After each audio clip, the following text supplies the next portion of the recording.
Long Life Learner. Dr. Ursula berkomitmen memberikan informasi kesehatan.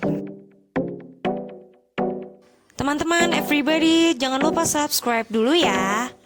Dan tekan tombol loncengnya. Halo teman-teman, kembali lagi dengan saya Dr. Ursula dalam channel YouTube saya Dr. Ursula yang tentunya akan membahas seputar kesehatan. Pada kesempatan kali ini saya mau membahas tentang apa itu bahaya diet instan. Sebagaimana kita ketahui, tentunya badan kurus dengan patokan berat badan itu menjadi idaman ya dari setiap orang, dan sepertinya menjadi tanda ideal bahwa kurus itu adalah cantik atau kurus itu adalah bagus.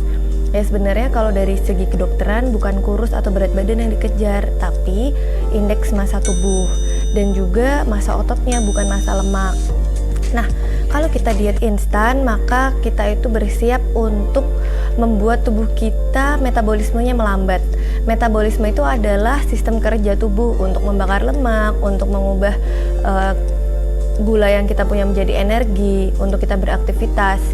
Metabolisme itu misalnya nih, kalau kita sehari-hari tidak diet, itu misalnya adalah 50 km per jam. Nah, ketika kita diet instan, metabolismenya itu bisa turun hanya menjadi 10 km per jam. Itu kalau kita konversikan ke dalam kilometer per jam. Kita langsung aja ya, bahas apa aja sih bahaya dari diet instan. Yang pertama, kita pastinya akan mengalami kekurangan nutrisi yang penting. Nutrisi yang penting itu apa? Ya, seperti kita ketahui ada makronutrien, ada mikronutrien.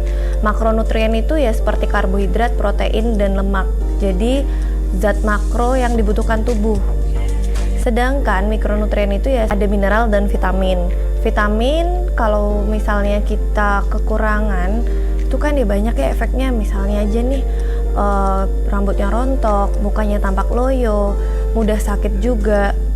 Kemudian kalau misalnya kita kekurangan karbohidrat dalam jumlah yang besar, maka tubuh itu akan menganggap bahwa kita ini kelaparan, kita ini kurang energi, dan akhirnya tadi mengonversikannya ke dalam metabolismenya diperlambat. Kemudian efek yang lain, kalau kita kekurangan kalsium bisa aja terkena osteoporosis atau pengeroposan tulang. Kemudian yang kedua tadi yang seperti saya singgung, metabolisme melambat. Misalnya kita sehari itu mengonsumsi 3000 kalori, kemudian kita diet dan hanya memberikan asupan kepada badan 1200 kalori. Nah, tentunya badan akan merespon dengan, wah ini kurang energi, kurang asupan. Akhirnya tubuh memperlambat metabolismenya sebagai mekanisme umpan balik dari masukan kalori yang menurun drastis itu. Saat itulah ketika metabolisme turun, maka yang tadinya adalah massa otot di badan bisa aja dikonversikan menjadi massa lemak. Nah, ketika tubuh sudah mengonversikan otot menjadi lemak, ini yang sudah mulai bahaya. Makanya ketika diet atau kita sudah memprogram tubuh untuk menurunkan berat badan, harus tetap diimbangi dengan olahraga. Agar apa? Agar metabolisme tetap dalam kecepatannya dan massa otot itu tidak dikonversikan menjadi massa lemak. Tentunya kita tahu ya, 1 kg massa otot itu volumenya lebih kecil daripada 1 kg massa lemak. Sehingga kalau orang bilang, wah ini kenceng, badannya kenceng, ya itu karena otot semua.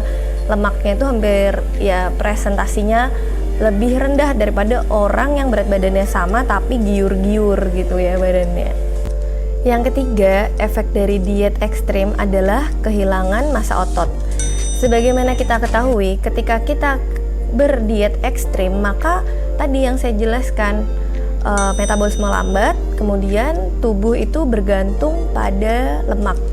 Sehingga apa maksudnya? Ya karena otot itu juga dikonversikan ke bentuk lemak.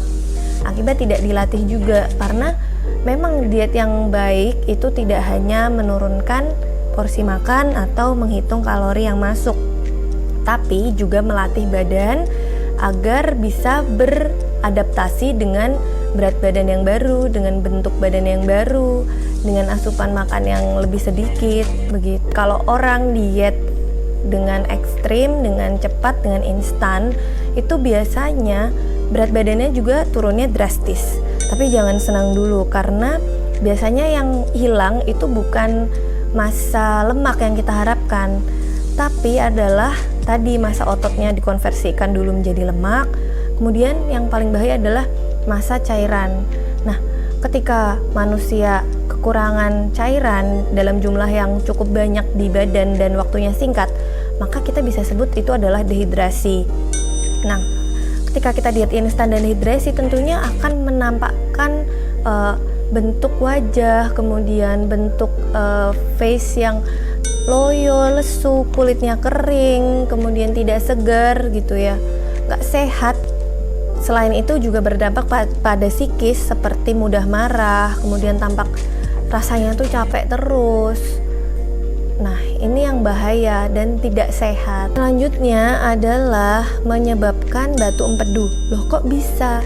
Jadi ketika kita makan dengan normal, maka sebetulnya tubuh kita itu mengolah si makanan itu dengan memproduksi enzim-enzim pencernaan. Nah, ketika makannya dikurangi, tapi kan enzim-enzim pencernaannya belum beradaptasi tuh. Dia tetap memproduksi enzim. Contohnya adalah empedu ya. Empedu itu juga salah satu zat yang dikeluarkan oleh tubuh untuk mengolah lemak. Nah, ketika tidak ada yang dikerjakan karena makannya dikit, maka si empedunya kan nganggur gitu ya. Akhirnya dia bisa mengendap dan menyebabkan batu empedu. Kemudian bahaya diet instan selanjutnya adalah konstipasi atau susah BAB. Kenapa? Karena tadi berkaitan juga dengan masa cairan yang hilang, kemudian asupan makanan yang lebih sedikit sehingga gerakan usus atau yang disebut dengan peristaltik juga semakin melambat tadi karena metabolismenya juga turun. Akibatnya sembelit atau konstipasi. Normalnya berapa banyak sih dok frekuensi orang BAB, buang air besar dalam 1 minggu? Normalnya itu setidaknya 2 hari sekali, berarti dalam 1 minggu itu setidaknya ada 3-4 kali kita BAB. Nah, ketika orang diet instan bisa aja dia udah 3 hari juga tidak BAB. Nah, ini yang bahaya karena seharusnya kan apa yang kita makan juga tetap diolah dan dibuang melalui saluran pencernaan. Bahaya diet instan yang terakhir adalah menstruasi yang tidak teratur. Menstruasi yang tidak teratur ini bisa diakibatkan oleh metabolisme tubuh yang melambat sehingga hormon-hormon di badan juga menjadi tidak seimbang dan akibatnya mensnya juga menjadi telat atau tidak teratur. Ditambah ketika kita sedang dalam diet instan, maka tubuh itu dipaksa untuk lelah atau stres secara kita paksa gitu ya. Akibatnya itu mensnya tidak teratur. Nah, penyebab mens yang tidak teratur lainnya itu bisa disimak di video YouTube channel saya tentang menstruasi. Nah, itulah serangkaian bahaya yang bisa didapatkan ketika kita diet instan. Semoga dengan video ini teman-teman menjadi lebih bijak dalam proses menurunkan berat badan dan jangan lupa diimbangi dengan olahraga agar tubuh kita bisa beradaptasi dengan berat badan yang baru dan pola makan kita yang baru. Jangan lupa subscribe YouTube channel ini, dan apabila teman-teman memiliki pertanyaan seputar kesehatan bisa langsung tanya di kolom komentar atau follow Instagram saya Ursula Krislia.